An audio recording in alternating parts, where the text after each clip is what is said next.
चालू कर दो। मैं बोल रहा था तुमको सुने नहीं तुमने, और तुमको बोला मैं बैग बना के ले लिए, उसके तुम सुनते नहीं। हाँ बंद करो जरा, वो आया ही नहीं अभी मंत्री। छत्रपती शिवरायांचं या ठिकाणी आपण पूजन करीत आहोत। तदनंतर आपण ज्यांनी ऑलिम्पिकमध्ये प्रचंड ठसा उमटवला ते ध्यानचंद आणि खाशाबा जाधव यांच्या प्रतिमांचं आपण पूजन केलेलं आहे। यानंतर कार्यक्रमाचं उद्घाटन करणार आहोत आपण। दीप प्रज्वलन करीत आहोत।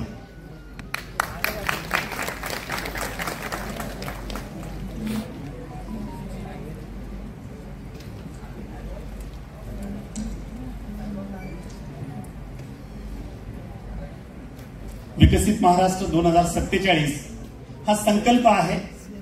महाराष्ट्राने नेहमीच राष्ट्रीय स्तरावर आंतरराष्ट्रीय स्तरावर प्रचंड मोठी कामगिरी खेळामध्ये केलेली आतापर्यंत महाराष्ट्राचा ठसा आहे। पण त्यापेक्षाही चांगलं काय करता येईल त्याकरिता आपण विकसित महाराष्ट्र 2047 या कार्यक्रमाच्या अंतर्गत आजची ही बैठक आयोजित केलेली आहे। जिल्हा क्रीडाधिकारी देसाई सरांना मी विनंती करेल की आपण उदयजी जोशी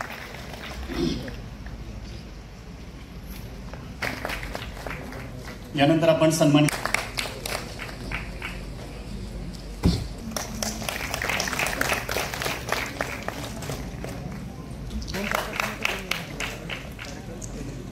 नितीन गळा संदेश देणारा व्यक्तिमत्व म्हणून छत्रपती संभाजीनगरला परिचित करेल की एमजीएम विद्यापीठ चे क्रीडाचे उदय कहाणेकर सर या ठिकाणी उपस्थित आहेत। आपल्या विभाग आदरणीय नामदार ॲडव्होकेट माणिकरावजी कोकाटे साहेब, मंचावर उपस्थित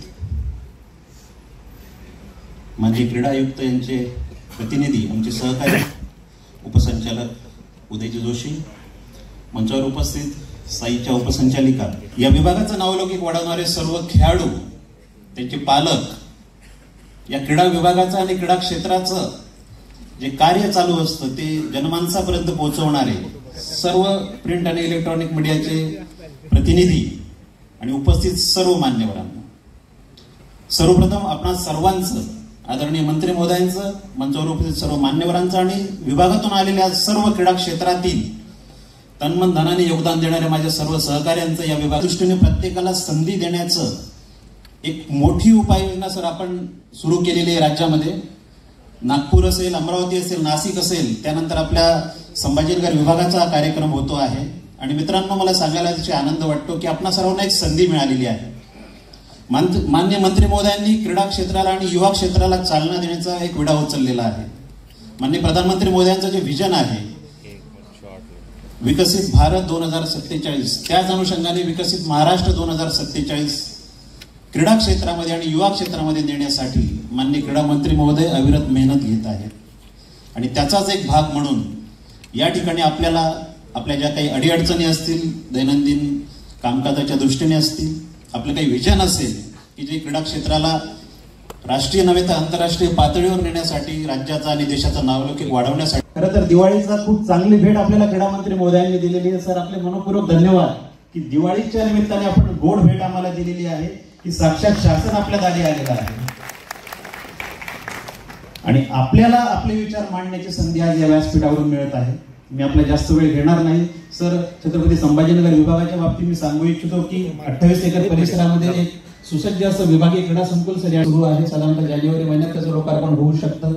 नुकतेच माननीय पालकमंत्री महोदयांनी 12 कोटी मंजूर करून त्यासाठी फ्लड लाईटची देखील व्यवस्था आपल्याला करून दिलेली आहे। महापालिकेने विहीर उपलब्ध करून दिली आहे, जेणेकरून आपल्या महाराष्ट्रात चांगले कोच मिळतील असं मी साध्यने मानत आहोत। पण सर, मला कुठे यश आलं नाही, पण मी मागच्या वर्षी इथे 6 दिवस पोषण केलं छत्रपती संभाजीनगरला।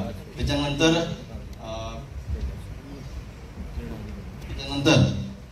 15 जानेवारी ऑलिम्पिक गेम चालवला पाहिजे सांगितला, कारण की त्या खेळाडू माहितीच नव्हतं ना सर की खेळाडू ऑलिम्पिक गेम पण चालवला पाहिजे आहे म्हणून।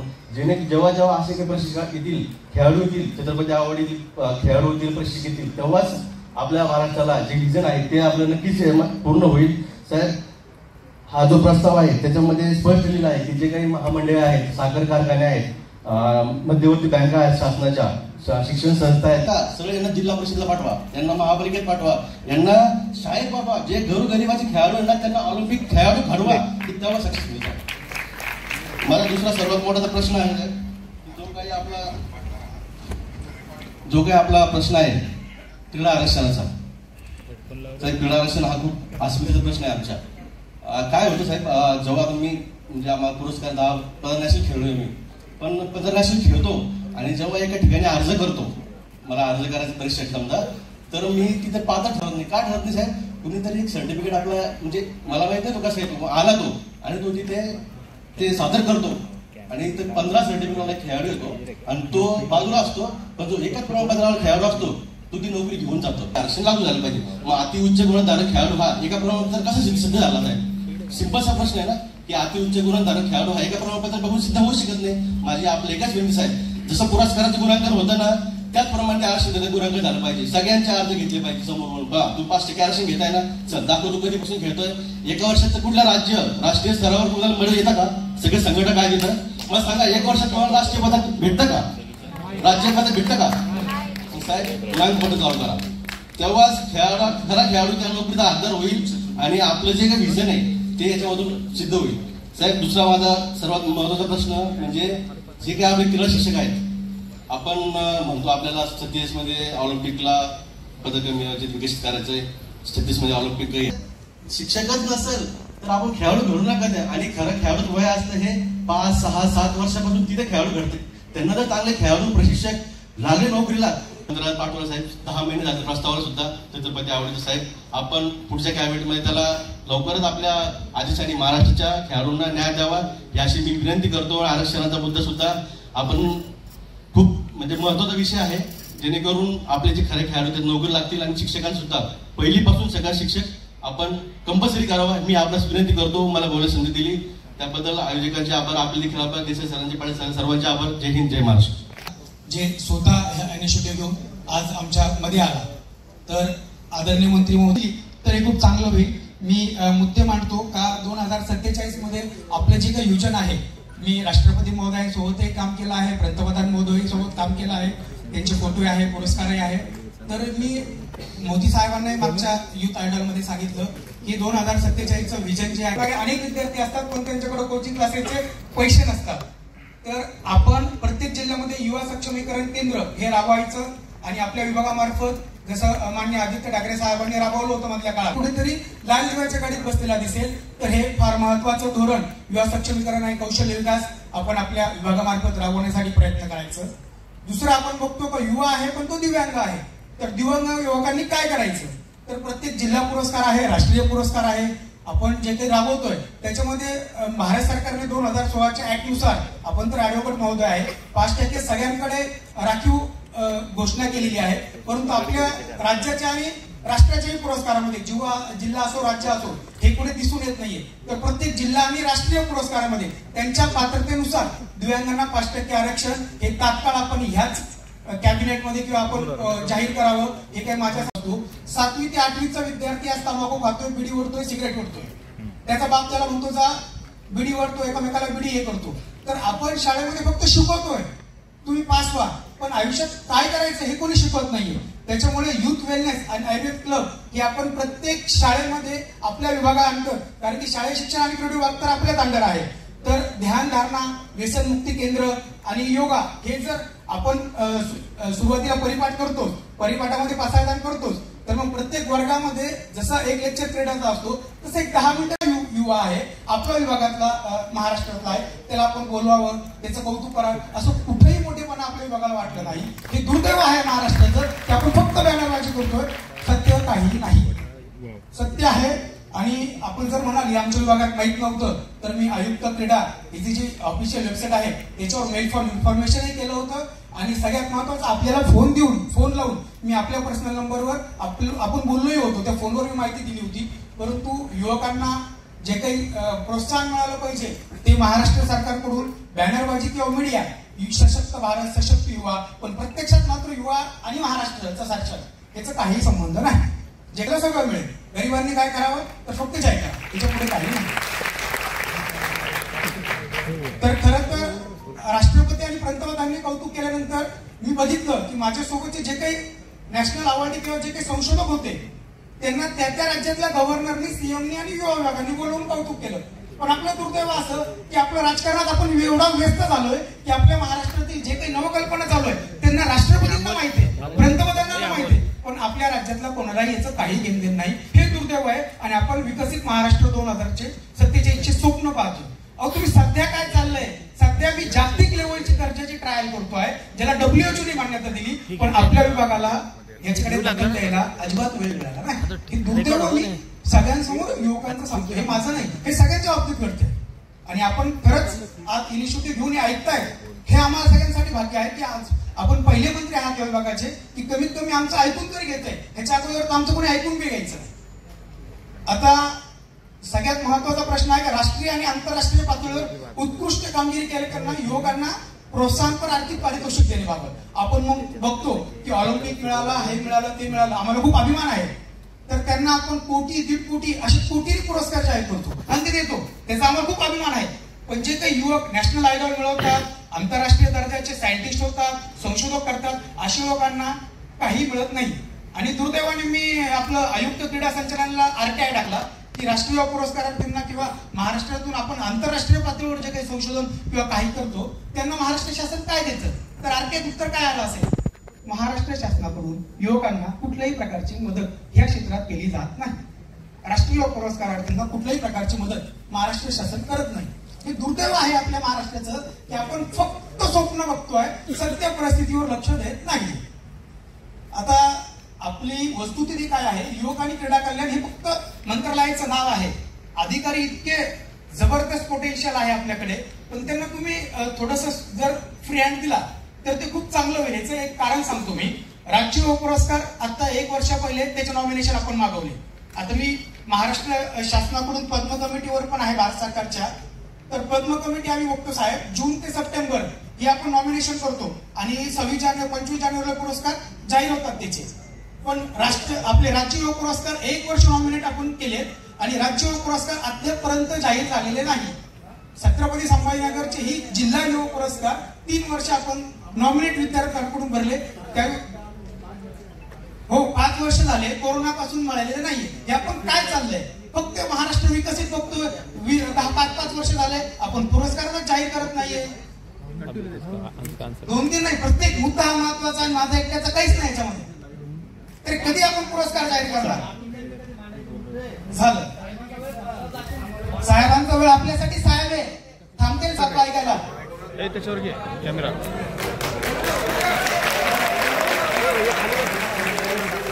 आणि ऍज अ जबाबदार राष्ट्रपती पुरस्कार विजेता म्हणून बोलतोय.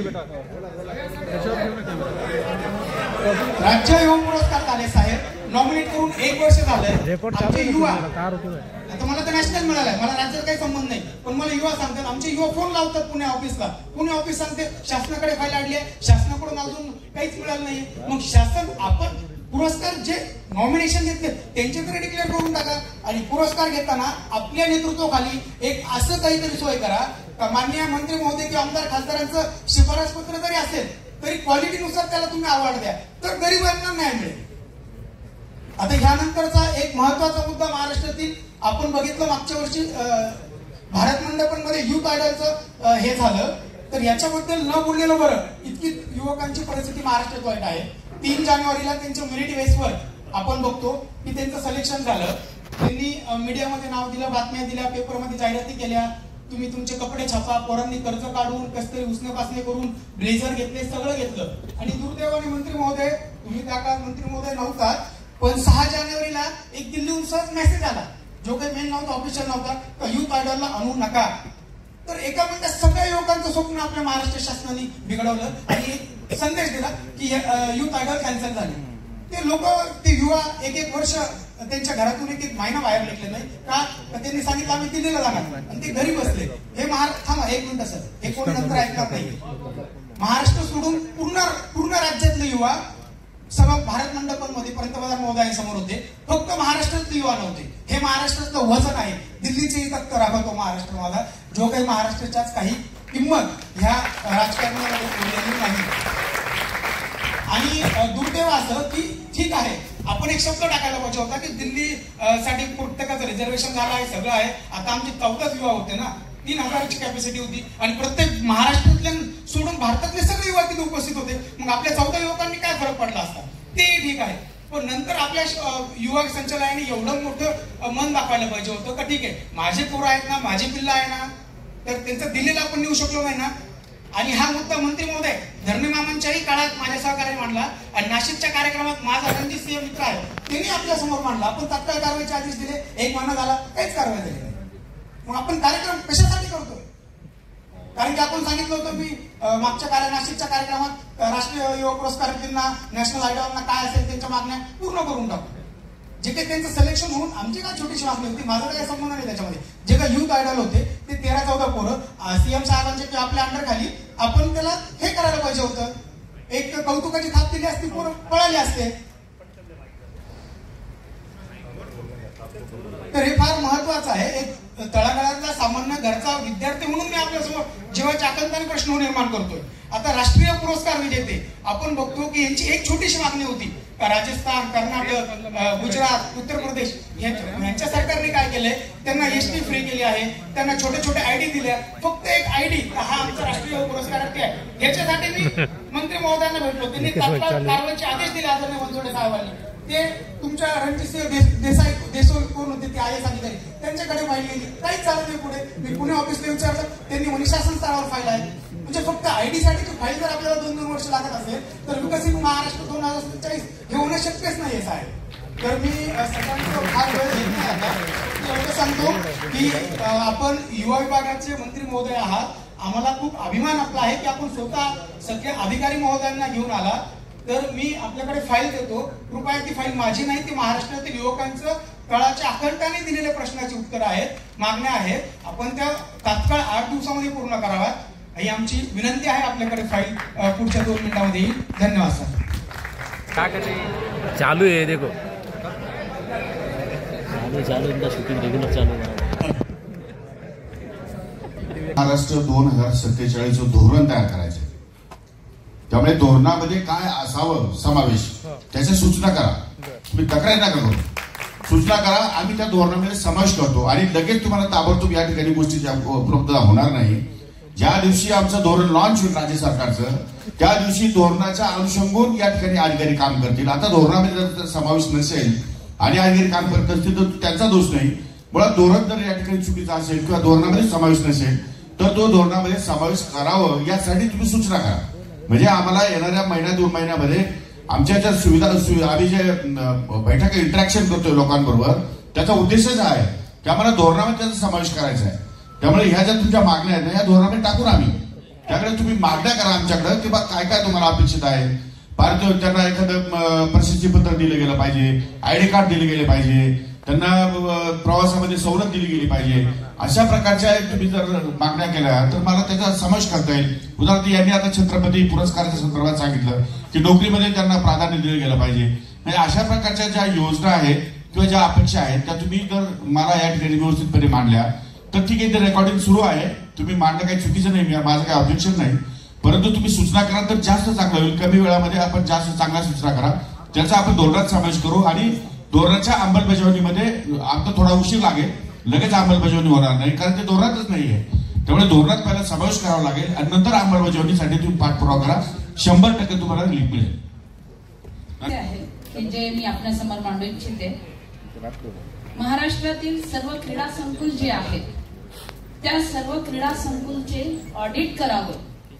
किती विकसित आहे, किती अविकसित आहे, जेणेकरून क्रीडा हा शब्द आणि ते अविकसित किंवा विकसित जे आहेत त्या ठिकाणी किती खेळाडू किंवा कोचेस काम करतात त्याचं सुद्धा ऑडिट व्हावं, जेणेकरून युवांना तिथे संधी मिळेल. दुसरा प्रश्न असा आहे की क्रीडा संकुल विना वापराचे पडलेले आहेत, जिथे जनावर सुद्धा चरायला जायला घाबरतात अशी अवस्था आहे. मग आपण इथे करोडो रुपये खर्च करून जे उभारलेलं इन्फ्रास्ट्रक्चर आहे त्याचा वापर युटिलायझेशन कसं व्हायला पाहिजे ह्याचा जर अभ्यास केला तर युवकांना एक त्या ठिकाणी आर्थिक सुबत्ता प्राप्त करण्यासाठी संधी मिळू शकेल. त्याचंही फार मोठं नियोजन आहे. ते कशा पद्धतीने करायचं शासन नक्कीच विचार करेल आणि ज्या माध्यमातून प्रत्येक फक्त युवक हा खेळाडू निर्माण न करता पूर्ण समान की जिथे मनापासून माणूस खेळायला येतं तिथे वयाचा विचार होत नाही. पण प्रायोरिटीने करेल. त्यानंतर जे प्रशिक्षक नेमण्याचं सुद्धा काम करेल किंवा काही संघटना जर जबाबदारी घेणार असेल तर संघटनांनी संपर्क साधला तर मी काही मैदानं हे निश्चितपणे तुमच्याकडे काही वर्षासाठी सांभाळायला देईल. पण त्याचा रिपोर्ट कार्ड मला मात्र जसं आम्ही अधिकाऱ्याकडनं घेणार आहोत रिपोर्ट कार्ड, पण आपल्याकडनं पण रिपोर्ट कार्डची मला आवश्यकता आहे की जोपर्यंत स्किल मेरिट तुम्ही देणार नाही तोपर्यंत ते कंटिन्युअस कोणतरी अग्रीमेंट, जसं मुंबईमध्ये अग्रीमेंट केलं लोकांनी 1-1 रुपये भाडेपट्ट्याने जमिनी घेतल्या आहेत आणि कोट्यावधीची या ठिकाणी जे उड्डाणं करतायत आणि मेंबरशिप बांधतायत, क्लब सादर केले. तर त्या संदर्भात तसं व्हायला नको म्हणून ज्या संघटना काम करू इच्छितात मनापासून त्या संघटनांना काही मैदानं आम्ही निश्चितपणे देणार आहोत. आणि या संदर्भात इन्फ्रास्ट्रक्चर जिथे कमी असेल, ज्या भागामध्ये जे खेळ खेळले जातात त्या भागामध्ये ते इन्फ्रास्ट्रक्चर, उदाहरणार्थ खो खो आहे ग्रामीण भागामध्ये, कबड्डी आहे ग्रामीण भागामध्ये, सिंथेटिक ट्रॅक लागतात 200-400 मीटरचे, किंवा आणखी काही इंडोर स्टेडियम्स आहेत, त्या संदर्भातलं इन्फ्रास्ट्रक्चर उभं करण्यासाठी शासन 100% प्रयत्न करेल. शासनाचा आतापर्यंतचा जो निर्णय आहे की 5 कोटी रुपये तालुका क्रीडा संकुलाला खर्च करावे, तर मी त्याच्यापेक्षाही पुढे जाऊन सांगेल की ज्या तालुक्यामध्ये जास्त पोटेन्शियल असेल, ज्या तालुक्यामध्ये जास्त लँड उपलब्ध असेल त्या तालुक्यामध्ये 5 कोटीपर्यंत मर्यादित जाणं बरोबर नाही. जिथं कमी लँड आहे तिथं 5 कोटीच्या ऐवजी 3 कोटी खर्च होतील. जिथं जास्त लँड आहे, जास्त पोटेन्शियल आहे तिथे 5 कोटीच्या ऐवजी 10 कोटी खर्च होतील. त्यामुळे अशा प्रकारचा नियम पुढे भविष्यात न ठेवता आपल्याला त्यातून काय मार्ग काढता येतो का तोही आपण विचार करू. आणि तुम्ही सूचना ज्या केलेल्या आहेत त्या मला मान्य आहे, आपण सुधारणा करू. धन्यवाद. ती तुम्ही लक्षात घेऊन आज या मराठवाड्याच्या दुष्काळग्रस्त मराठवाड्यात त्या ठिकाणी खेळाडूला कसं त्या ठिकाणी प्राधान्य देण्यात येईल आणि त्यांचा कसा फायदा करून देण्यात येईल आणि महाराष्ट्राचं देशाचं नाव कसं लौकिक करता येईल याकरता आपण या पुण्यभूमीत छत्रपती शिवरायांच्या वंशजांच्या पुण्यभूमीत आपण या ठिकाणी आलेत. त्याबद्दल मी छत्रपती संभाजीनगर जिल्हा संघटना च्या वतीने मनपूर्वक आभार व्यक्त करतो. तसेच शेखर पाटील सर आमच्या उपसंचालक याच्यामध्ये या ठिकाणी उपसंचालकांची प्रेझेंटी होत नव्हती, पण साहेबांनी आल्यापासून खूप सुधारणा केला. तुम्हाला मी सांगतो सर, माझे महत्वाचे मुद्दे आहेत की आपल्या महाराष्ट्र राज्याचं 32.24 लाख करोड रुपये इतकी अर्थव्यवस्था आहे आपल्या महाराष्ट्र राज्याची. आणि जर आपण आपल्या नंबरवर आहे या देशामध्ये आणि आपल्या जर आंतरराष्ट्रीय खेळाडूची जर आपण काउंटिंग केली सर तर सगळ्यात शेवटचं राज्य आपलंच आहे. त्यामुळे विनंती अशी आहे की हे कशामुळे झालं याचा अभ्यास केला सर. मी स्वतः एक प्रशिक्षक आहे, राष्ट्रीय स्तरावर खेळाडू आहे सर. आपल्याकडे काय होतं 10वी-12वीला जेव्हा मुलं जातात तेव्हा सगळ्यात जास्त प्राधान्य 10वी-12वीच्या अभ्यासक्रमाला दिलं जातं आणि अशा परिस्थितीत काय होतं की CBSEचे जे खेळाडू आहेत त्यांना मार्क्स मिळत नाही, ज्या योजना आहेत त्यांचा लाभ मिळत नाही. आणि काय होतं सर की माझी याच्यात मागणी अशी आहे की जसं शिवछत्रपती पुरस्कार आपण दिला जातो वरिष्ठ गटाच्या खेळाडूला कारण ते झाड मोठं झालेलं आहे, परंतु जर आपण छत्रपती संभाजीराजांची पण कीर्ती बघितलेली आहे. आज छत्रपती संभाजीराजांच्या नावाने हा पुरस्कार बाल छत्रपती संभाजीराजे पुरस्कार जर महाराष्ट्र शासनाने देऊ केला बाल गटाच्या खेळाडूला तर निश्चित 10वी-12वीच्या प्रमाणे आज महाराष्ट्रात त्या ठिकाणी संभाजीराजे पुरस्कार दिल्याने माझा दुसरी याच्यात सर सांगणं असं आहे की कर्नाटकामध्ये सर असा केंपेगौडा अवॉर्ड, राजस्थानमध्ये असे वेगवेगळ्या राज्यात हे अवॉर्ड दिले जातात बालगटाच्या खेळाडूंना, आपल्याकडे दिला जात नाही. महाराष्ट्रात कुठलाही पुरस्कार बालगटाच्या ज्युनियर गटाच्या खेळाडूंना दिला जात नाही, तर प्रोत्साहन म्हणून त्या खेळाडूंना तो पुरस्कार द्यावा. दुसरं सर माझी मागणी आहे शालेय राष्ट्रीय स्तरावर जे प्रावीण्य प्राप्त करणारे खेळाडू आहे आपले, तर मला वाटतं 1994 GR आहे सर आपला, त्याच्यामध्ये खेळाडूला 11,750 रुपये इतकी मेडल घेतल्यानंतर त्याला त्या ठिकाणी प्रोत्साहन दिलं, स्कॉलरशिप दिली जाते 11,000 सर. तर राष्ट्रीय स्तरावर जे खेळाडू जिंकतात सर नॅशनल गेम्समध्ये, माननीय आपले उपमुख्यमंत्री लाडके अजितदादा पवार यांनी 7 लाख रुपये नॅशनल गेमच्या खेळाडूंसाठी केलेली. आमची मागणी एवढी मोठी नाही आहे सर, परंतु किमान 1 लाख रुपयापर्यंत जे शालेय राष्ट्रीय स्पर्धामध्ये पदक घेतात आणि महाराष्ट्राचं नाव त्या देशाच्या उच्च पातळीवर चमकवतात त्यांच्यासाठी आपण 1 लाख रुपये अशी तरतूद करावी, जेणेकरून खेळाडूंना पुढच्या स्पर्धांमध्ये सुद्धा बळकटी मिळेल. तिसरा माझा मुद्दा सर असा आहे की आपण या खेळताना म्हणजे स्पर्धेत खेळताना प्रॅक्टिस करताना खेळाडूला इजा होतात सर स्पर्धांमध्ये. अशा केसेसमध्ये सर जसं मुख्यमंत्री आरोग्य सहायता निधी आहे तसं एखादी आपल्या वतीने खेळाडूसाठी खेळाडू इन्शुरन्स अशी एक पॉलिसी तयार करावी जेणेकरून इजा झाल्यानंतर गरीब घरातल्या खेळाडूंना त्या ठिकाणी त्याचा फायदा होईल. त्यानंतर सर माझा पुढचा मुद्दा आहे की आपल्या राज्यामध्ये लाडक्या बहिणींना आपण घर बसल्या त्या ठिकाणी फायदा देतो, घर बसल्या त्यांना निधी मिळतो. पण माझी मागणी अशी सर, जर आपल्या महाराष्ट्रामध्ये लाडका खेळाडू जर योजना केली तर 100% आपण त्याच्यामध्ये यशस्वीरित्या यश संपादन करू. लाडका खेळाडू आणि आम्ही जास्त मागणी नाही करत सर, त्यांची पात्रता घ्या. राष्ट्रीय स्तरावर जर त्यांनी मेडल मिळवले असेल महिलांनी पण मुलींनी विशेष करून त्यांच्यासाठी जर आपण 1000 रुपये कमीत कमी त्यांना दिले तर लाडक्या बहिणीप्रमाणे पण आमच्या लाडक्या खेळाडूंना न्याय मिळेल अशी विनंती आहे सर. त्याप्रमाणे सर नॅशनल गेम्सला जाताना राष्ट्रीय स्तरावर जे नॅशनल गेम्सला आपल्या टीम जातात त्यांना सर नवरदेवासारखं सजवलं जातं. मी तुम्हाला इथपर्यंत सांगतो, मी स्वतः त्या ठिकाणी कोच म्हणून गेलेलो आहे आतापर्यंत 3 राष्ट्रीय स्पर्धेमध्ये. आणि जेव्हा शालेय टीम जातात सर तर शालेय टीम मध्ये काय होतं की खरोखर म्हणजे मनापासून कळकळ वाटते की बऱ्याच वेळेला त्यांना ट्रॅकसूट, टी शर्ट किंवा त्यांना जे काही शासनाच्या वतीने मिळतं ते वेळेत मिळतच नाही. तिथे गेल्यानंतर ते म्हणतात अरे ते ऑर्डर आली नाही, आपण घरी गेल्यावर करू. मला सांगा सर, आपण राष्ट्रीय स्तरावर महाराष्ट्राचं नेतृत्व करतो आणि आपल्याला त्या देश पातळीवर ते घालायला मिळत नाही, घरी येऊन फायदा होणार नाही.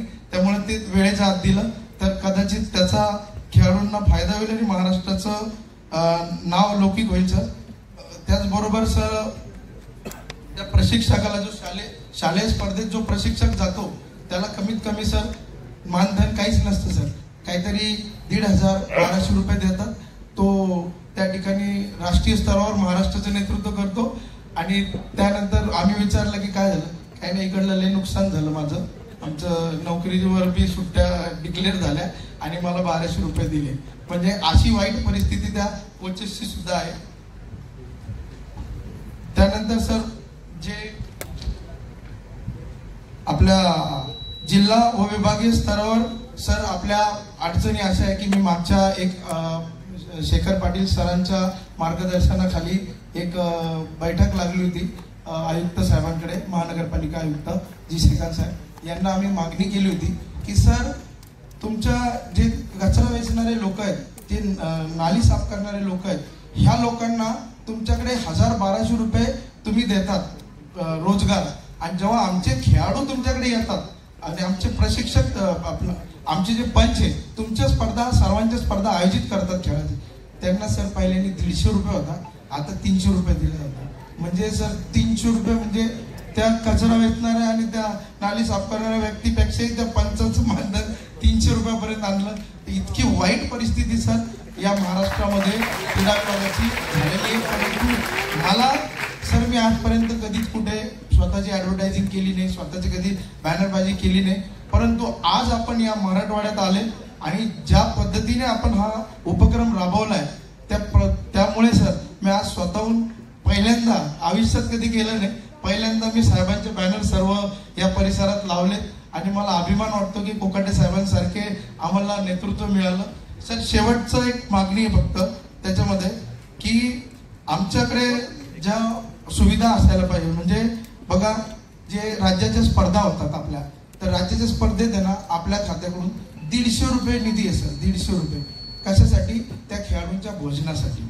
आणि त्या 150 रुपयात त्याचा नाश्ता, दुपारचं जेवण, रात्रीचं जेवण, एवढ्या सगळ्या गोष्टी त्या क्रीडा अधिकाऱ्याला किंवा जो कोणी आयोजक असतो त्याला करावं लागतात. सर 150 रुपयात शक्य होणार नाही, कमीत कमी त्याचा 300 रुपये तरी करावा, असे मी या सगळ्या मागण्या पत्रामध्ये नमूद केल्या. फक्त विनंती एवढी की आपल्याकडून 100% आशा आहे आणि आपण ह्या पूर्ण करू शकाल एवढी मी विनंती करतो आपल्याला. धन्यवाद. जय हिंद महाराष्ट्र. आणि मानधन कमी दिलं जातं, त्यामुळे क्रीडा विभागामध्ये लोक कामही करत नाही. आणि ही गोष्ट खरी आहे की क्रीडा विभागामध्ये लोकांनी का भाग घ्यावा, जर काय अशुरन्स नसेल त्याला त्याला मानधनाचा आश्वास नसेल, त्याला नोकरीचा आश्वास नसेल, तर तो क्रीडा विभागामध्ये काय इंटरफेअर करेल? तर त्यासाठी तुमच्या पुढच्या आहे चांगल्या क्वालिटीचं जेवण मिळालं पाहिजे, विद्यार्थ्यांनी सहभाग नोंदवला पाहिजे, त्यांनी कॉम्पिटिशनमध्ये भाग घेतला पाहिजे आणि जास्तीत जास्त मेडल्स राज्यात महाराष्ट्रातून आपल्याला कसे मिळतील यासाठी आमच्या प्रशिक्षकांनी पण त्यामध्ये या ठिकाणी त्यांचं योगदान नोंदवलं पाहिजे. त्यामुळे आपल्याला या धोरणामध्ये याचा बदल करायचा आहे, आमूलाग्र बदल करणार आहोत. फक्त या संदर्भामध्ये तुमच्या सूचना मला मान्य आहे, अगोदरही मिळाल्या, पण सूचना चांगल्या आहेत, काय हरकत नाही, आपण त्याचा विचार निश्चितपणे करू. धन्यवाद सर. आता शाळेला क्रीडा शिक्षकच नसतात, म्हणजे बऱ्याचशा शाळेत त्या शाळेत पण क्रीडा शिक्षकांची संख्या खूप मोजकी आहे शाळेमध्ये. आणि जर क्रीडा शिक्षक शाळेत नसतील तर खेळाडू आणि खेळ हा खूप दूरवरचा विषय आहे सर. शाळेमध्ये क्रीडा शिक्षक असला तर खेळ खेळवले जातील आणि खेळ खेळवले जातील तर मुलं घडतील आणि मुलं घडले तर स्पर्धा होतील सर. आणि स्पर्धा वाढली तर नक्कीच मेडल लागतील सर. ऑलिम्पिकमध्ये मेडल जर लागायचे असतील तर स्पर्धा झाल्या पाहिजे आणि मुलांमध्ये पालकांमध्ये चुरस वाढेल की माझा मुलगा खेळला पाहिजे. आणि तुम्ही आता मी आता आजच प्रवासामध्ये येत होते आणि दीपावली आहे सध्याला, खूप गर्दी आहे, खूप आम्हाला येण्यासाठी खूप त्रास झाला येताना. की माझी मंत्री महोदयांना इच्छा आहे की जसं की आपण आमदार खासदारांना प्रवासादरम्यान एक सीट रिझर्व ठेवतात, तशीच आमच्या राष्ट्रीय खेळाडू आणि सर मी एक माईक बंद पडला बेटा, बंद नको करू. अंतर आहे सर, मला येताना जाताना त्रास तर होतोच, पण मी त्या ठिकाणी निवासी राहू शकत नाही कारण का घरची आर्थिक परिस्थिती नाहीये मला निवासी ठेवण्यासाठी किंवा मी त्या शहरामध्ये रूम करूनही राहू शकत नाहीये. मग मुलींसाठी एक स्पेशल वसतिगृह असलं पाहिजे कारण नॉर्मल जे वसतिगृह आहे त्यांसाठी अटी असतात सर की तुम्ही सकाळी 7च्या अगोदर हॉस्टेलच्या बाहेर पडायचं नाही आणि आमचा खेळाडूचा टायमिंग असतो सकाळी 4 ते 5 आणि सायंकाळची पण त्यांची एक नियमावली असते की सायंकाळी पण 4-5 नंतर तुम्ही हॉस्टेलच्या बाहेर पडायचं नाही आणि आमचा टायमिंगच असतात. मग ते त्रास खूप होतो आम्हाला येण्यासाठी. त्याच्यामुळे मुलींसाठी व्यवस्थित चेंजिंग रूम असली पाहिजे, त्यात करून मुलींसाठी स्पेशल वसतिगृह असलं पाहिजे, त्यासाठी फक्त मुली तिथे खेळल्या पाहिजे. शिक्षणासाठी अनेक सुविधा आहेत सर, पण खेळाडूंसाठी किंवा खेळाडू महिलांसाठी कोणत्याही सुविधा अवेलेबल नाहीयेत, त्या झाल्या पाहिजे. प्रत्येक मी सांगितलं की मी ग्रामीण भागातली खेळाडू आहे आणि माझ्या ग्राउंडवर नाही म्हणलं तरी 39 मुलं राष्ट्रीय आहेत. ते राज्यस्तरीय मुलांची गणनाही करू शकत नाहीत, इतके मुलं राष्ट्रीय आहेत 39. आणि मला सुद्धा मी ज्या मैदानावर प्रॅक्टिस करते त्या मैदानावर आम्हाला ग्राउंडही नाहीये सर. करू शकतो लॉंग रेंजला तर जाऊ शकत नाही कारण का आम्ही ग्रामीण भागातले मुले. आमच्याकडे स्टेडियम अवेलेबल झालं पाहिजे. आणि अनेक इथे राष्ट्रीय खेळाडू बरेच आहेत की त्यांना आज बोललं असतं सर की आता जर मी एका राष्ट्रीय खेळाडू मी लोकांना म्हणलं की अरे तुम्ही खेळून चांगलं होतं, शरीराचा विकास होतो, अनेक केंद्रबिंदू आहे खेळाचा. बरेच लोक परत म्हणतात की तू खेळून काय झालं, तुला 3 मेडल आहेत राष्ट्रीय स्पर्धेमध्ये, तुला कुठे नोकरी आहे. साहजिक आहे सर त्यांचं म्हणणं, माझे विचार बदलतात त्या बाबतीत. त्यांचं पण म्हणणं येतं जाऊ दे अभ्यास कर, खेळून काय झाले तुझे इतक्या दिवस. माझी मंत्री महोदयांना इच्छा की काही सुविधा आहेत त्या दिल्या पाहिजेत, दिल्या पाहिजेत. आणि आता जे सरांनी सांगितलं की बाहेर राज्यामध्ये खेळाडूंना नोकरी दिली जाते किंवा काही सुखसुविधा दिल्या जातात, तर खरंच आम्हाला भेटत नाही सर. मी 2 खेलो इंडियाला तेवढ्या फॅसिलिटीज असतात. तुझी मागणी केली ती बरोबर आहे. आपल्याकडे मागे शासनाचा एक GR होता, 250 मुलाच्या पाठीमागे एक क्रीडा शिक्षक, परंतु तो प्रत्यक्षामध्ये जिल्हा परिषद शाळेमध्ये कुठेही क्रीडा शिक्षक अवेलेबल नाहीये, ही गोष्ट मला मान्य आहे. आणि आताच्या नव्याने आम्ही त्या धोरणाचा समावेश करणार होतो. 250 मुलाच्या पाठीमागे एक क्रीडा शिक्षक कंपल्सरी आकृतीबंध जेव्हा भरती होईल त्यावेळेस तिथं असला पाहिजे अशा प्रकारचं धोरणात आपण समावेश करणार आहोत. आणि जिथं ज्या ठिकाणी तुम्ही इन्फ्रास्ट्रक्चरची मागणी मागाल तुम्ही आमच्या डेप्युटी डायरेक्टर उपसंचालकांना देऊन ठेवा. मी तिथं तुम्हाला ज्या काही सुविधा पाहिजे त्या सुविधा देणार आहोत. शिवाय आम्ही ओडिशाच्या धर्तीवर किंवा हरियाणाच्या धर्तीवर काही स्पोर्ट्स नर्सरी किंवा मुलींसाठी हॉस्टेल्स किंवा मुलांसाठी हॉस्टेल्स अशा प्रकारची सुविधा रेसिडेन्शियल हॉस्टेल्स आपल्याला जर देता आले, सकाळी उठला की तो ग्राउंडवर गेला पाहिजे आणि 11 वाजता तो शाळेत गेला पाहिजे, 5 वाजता आला की पुन्हा तो ग्राउंडवर गेला पाहिजे. त्याशिवाय सराव जास्त होणार नाही आणि त्याशिवाय ती माणसं मेडल मिळवणार नाही, ते मुलं मेडल मिळवणार नाही याची मला कल्पना आहे. पण त्या दृष्टिकोनातून बदल घडवायचं काम सुरू आहे. आता जर मी अल्पसंख्याक अल्पसंख्याकचा मंत्री असल्यामुळे त्यांना मी स्ट्रिक्ट सूचना दिलेल्या आहेत. ज्या शाळेला क्रीडा शिक्षक नाही अशा शाळेला शासनाची मान्यता मिळणार नाही. त्यांनी कंपल्सरी क्रीडा शिक्षक भरायचे आणि गरज पडली तर त्या क्रीडा शिक्षकाची आस्थापना ही क्रीडा विभागाकडे सुद्धा घेण्याचा माझा प्रयत्न आहे. त्यासाठी माननीय मुख्यमंत्र्यांनी बोलतो. धन्यवाद. तर त्याच्या मागे असणारं जे काही षडयंत्र आहे त्याच्यावर कठोर कारवाई केली पाहिजे असं माझं वैयक्तिक मत आहे. त्यानंतर आपण या ठिकाणी खेळाडूंनी एखादी कामगिरी केली तर त्यांना मंत्री महोदयाच्या किंवा एखाद्या सरकारच्या मनात आलं तर त्यांना आपण बक्षीस जाहीर करतो. परंतु हरियाणाचा जर विचार केला तर त्यांनी हे बक्षीस निश्चित करून ठेवलेले आहे की या स्तरावर एखादा खेळाडू गेला तर त्याला एवढं बक्षीस मिळत आणि त्यांनी ती प्रावीण्य मिळालं की ऑटोमॅटिक त्याला पैसे त्या ठिकाणी प्राप्त केले जातात. आपल्याकडे मात्र 2-2 वर्षे जरी डिक्लेअर केलं तर ते पैसे त्या खेळाडूपर्यंत पोहोचत नाहीत, कारण त्या प्रक्रियेमध्ये लाल फितीमध्ये आपली सगळी स्कीम अडकलेली आहे. आणि म्हणून खेळाडू काही आपले राज्य सोडून इतर राज्याकडे सुद्धा या आर्थिक परिस्थितीचं काही आपल्याला बेनिफिट मिळेल म्हणून त्या ठिकाणी जात असतात, असंही माझ्या या ठिकाणी वैयक्तिक मत आहे. शासनाच्या क्रीडा आयोजन समिती, आता ज्या शासनाच्या वतीने जे काही क्रीडा स्पर्धा घेतल्या जातात, विशेषतः कबड्डी असेल, व्हॉलीबॉल असेल किंवा आणखीन खो खो असेल, या स्पर्धा गेल्या 25 वर्षापासून म्हणजे जसा माननीय मनोहर जोशी साहेबांनी ही कबड्डीची त्यांनी त्या स्पर्धेमध्ये सहभागी होतो, परंतु आज काही ठराविक जिल्ह्यामध्ये त्या स्पर्धा होत्या. या शासनाच्या ज्या स्पर्धा आहेत त्या स्पर्धा चक्रीय पद्धतीनं पूर्ण महाराष्ट्रातल्या जिल्ह्याला ती संधी मिळाली पाहिजे. मी परभणी जिल्ह्याने अनेक वेळा मागणी केली, अनेक वेळा मुख्यमंत्री महोदयांनी सुद्धा त्याला ग्रीन सिग्नल दिला, परंतु दुर्दैव असं आहे की त्या ज्या जिल्ह्यातले मंत्री महोदय असतात त्या जिल्ह्यामध्ये किंवा त्या विभागामध्ये ती स्पर्धा जाते. खरं तर या स्पर्धेवर सगळ्या जिल्ह्याचा हक्क आहे. त्या स्पर्धेचं आयोजन प्रत्येक जिल्ह्यामध्ये झालं असं माझं या ठिकाणी वैयक्तिक मत आहे. दुसरी गोष्ट आपल्याला शेवटची विनंती मला अशी करायची की क्रीडा संघटकाला प्रसार आणि प्रचार करण्यासाठी गावोगाव फिरावं लागते. प्रत्येक ठिकाणी त्याला स्वतःचे वैयक्तिक खर्च करून, पैसे खर्च करून सगळ्या व्यवस्था, स्वतःच्या निवास व्यवस्था करता येत नाही. त्यामुळे शासनाचे जे काही विश्रामगृह असतील किंवा बालेवाडीतलं जे काही निवास व्यवस्था असेल त्या ठिकाणी सवलतीच्या दरामध्ये त्याला सुविधा त्या क्रीडा संघटकाला, खेळाडूला मिळायला पाहिजे अशी माझी या ठिकाणी विनंती करतो. आपले धन्यवाद आम्हाला संधी दिली. तुम्ही जे मुद्दे मांडले त्यामध्ये डोपिंगच्या संदर्भामध्ये मी दिल्लीलाच एक लॅब आहे, त्याची लॅब दुसरी राज्याला मिळत नाही. आम्ही विनंती करतोय की बालेवाडीला ती लॅब मिळावी. डोपिंग आणि वयाचं जे काही सर्टिफिकेशन आहे या संदर्भात वाद आहे, त्या संदर्भातले वाद सुद्धा सुटसुटीतपणे कसे निपटवता येतील आणि त्या लेवलला कसं होईल तो एक विचार आहे आमच्या मनामध्ये. दुसरी गोष्ट, आतापर्यंत ज्या खेळाडूंना किंवा ज्या प्रशिक्षकांना किंवा ज्या संघटकांना जे काही सरकार अनुदान देत होतं आणि ते लाल फितीमध्ये जे मदत अटकतं, तशी सुविधा न ठेवता आम्ही डीबीटी मधून डायरेक्ट पैसे त्या याच्या क्रीडा शिक्षकाच्या किंवा विद्यार्थ्याच्या किंवा मग जो कोणी असेल लाभार्थी त्याच्या अकाउंटला डायरेक्ट जमा होतील अशा प्रकारची सुविधा या ठिकाणी आम्ही उपलब्ध करणार आहोत. तिसरी एक महत्वाची गोष्ट अशी आहे की एक खेळ एक जिल्हा एक संघटना, म्हणजे अशा प्रकारच्या धोरण जर राज्य सरकारने आखलं तर ते तुम्हाला चालण्यासारखं आहे का? कारण आता खेळाच्या याच्यामध्ये खूप वादविवाद झाले आणि कोर्ट कचेऱ्या झाल्या, त्यामुळे एक खेळ एक जिल्हा आणि एक संघटना असं जर झालं तर त्याला काही अनुदान म्हणून उपलब्ध करून देता येईल, त्याला मान्यता देता येईल शासनाच्या वतीने आणि मग त्याचं रजिस्ट्रेशन आपण काय करायचं, अशा प्रकारचा विचार शासनाच्या विचारात येईल. धन्यवाद. धन्यवाद. उपस्थित असलेल्या सर्व जे अधिकारी आहेत, सर्व क्रीडा संघटक आहेत, राष्ट्रीय आंतरराष्ट्रीय खेळाडू आहेत, पत्रकार मित्र आहेत, त्या सर्वांना नमस्कार करतो. आणि युवा क्रीडा संवाद एक अतिशय चांगली योजना किंवा एक चांगला प्रोग्राम शासन पहिल्यांदाच घेऊन आले, त्याबद्दल मी मंत्री महोदयांचे विशेष आभार मानतो. किंवा प्राध्यापक सेजूळ सर केल्यात मी ते रिपीट करणार नाही, परंतु तुम्ही जर पाहिलं साहेब तर खेळाडू जो घडतो तो शालेय गटामध्ये घडतो, शालेय स्तरावरती. आणि आपल्याकडं दुर्भाग्य असं आहे की क्रीडा शिक्षक नाही. आणि तुम्ही जे आता सांगितलं की आपण ती जी 200-250 विद्यार्थ्यांच्या मागं एक क्रीडा शिक्षक पूर्वी जो GR होता तो अंमलबजावणी झालीच नाही.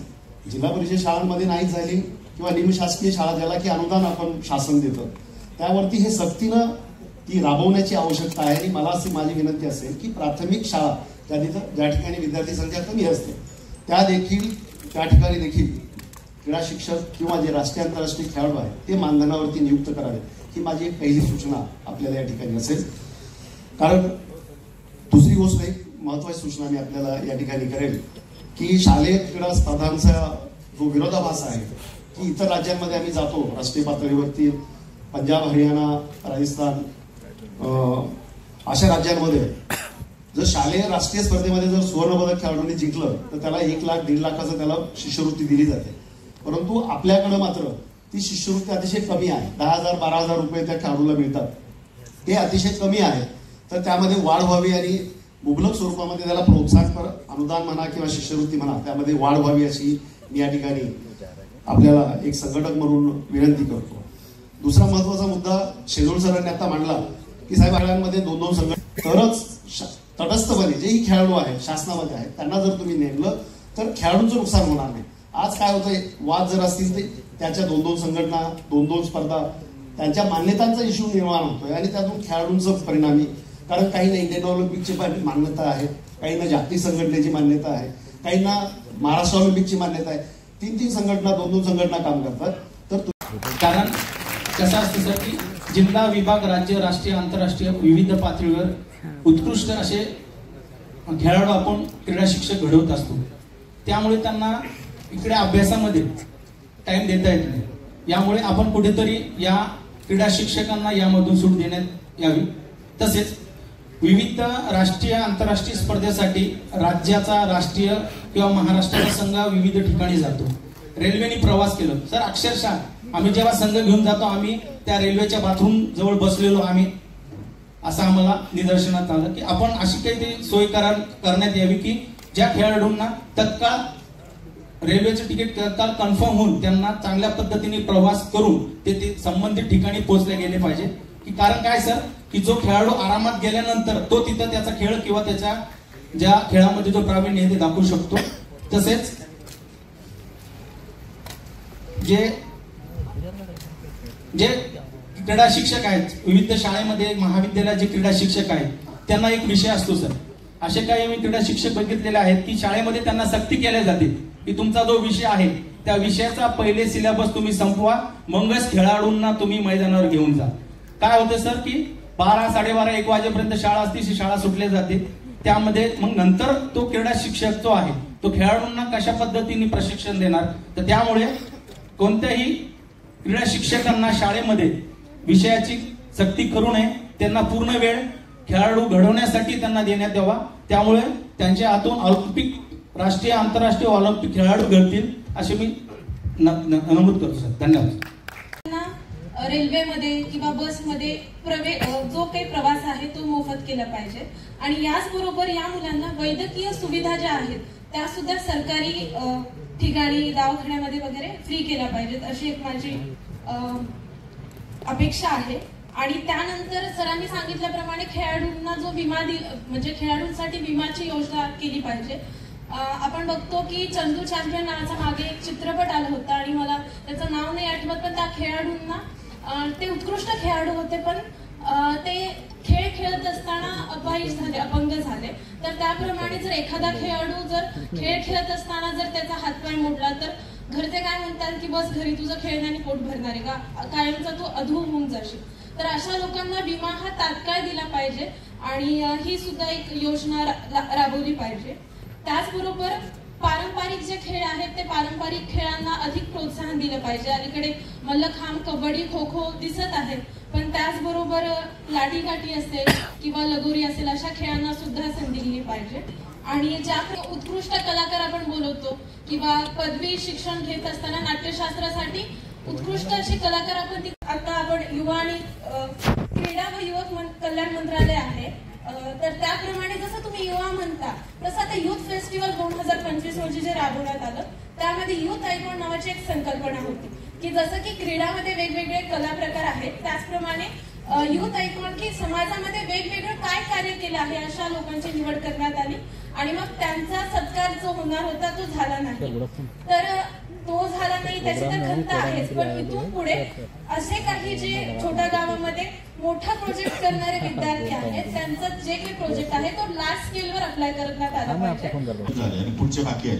तर राज्य सरकार असा निर्णय घेणार आहे की आचारसंहिता असो नसो त्या डेटला म्हणजे शिवजयंतीला या ठिकाणी शिवछत्रपती पुरस्काराचं वितरण होईल.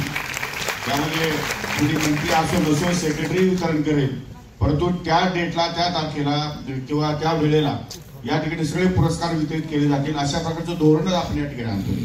त्यामुळे युथ फेस्टिवल म्हणा किंवा राज्य युवा पुरस्कार म्हणा किंवा अजून क्रीडा पुरस्कार म्हणा, शिवछत्रपती क्रीडा पुरस्कार म्हणा, हे पुरस्कार त्या त्या तारखेला त्या त्या वेळी दिले जातील अशा प्रकारची तरतूद आपण याच्यामध्ये करणार आहोत. धन्यवाद. 2047 करायचं असेल तर आपल्याला पहिल्यांदा ग्रासरूटवर काम करावं लागेल, ज्याच्यातनं आपण प्री प्रायमरी आणि प्रायमरी शाळेवर आपण काहीच लक्ष देत नाही, जिथे की खऱ्या अर्थाने खेळाची सुरुवात तिथे व्हायला पाहिजे. प्री प्रायमरीला आपल्याकडे कोणीही क्रीडा शिक्षक नाही, कोणीही त्यांच्यामध्ये आवड रुजू निर्माण करण्याचं कोणीही काम केलं जात नाही. पहिली ते 4थी पर्यंतच्या शाळेमध्ये सुद्धा कोणीही क्रीडा शिक्षक नाही. म्हणजे ही पहिल्यांदाच आपण जेव्हा त्यांना शाळेत आणतोय, त्यांच्या खेळा बागड्याचे दिवस आहेत, त्याच वेळेस आपण त्यांना फक्त शालेय शिक्षण, मग इंग्रजी असो, मराठी असो, आता हिंदी असो, आणखीन काय काय विषय शिकवले जातात, जे की अतिशय काही या वयामध्ये आवश्यक नाही, असं मी स्पष्टपणे सांगू इच्छितो.